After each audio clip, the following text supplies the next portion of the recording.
আমন্ত্রণ জানাচ্ছি কিশোরগঞ্জ নিউজ টিভির পক্ষ থেকে। আপনাদের সাথে আছে আমি আতিকুল ইসলাম।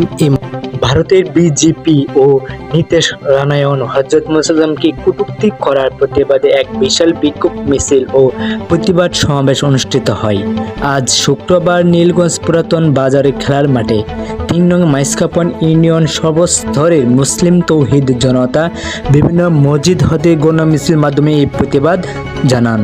বিস্তারিত রিপোর্ট কিশোরগঞ্জ নিউজ টিভি।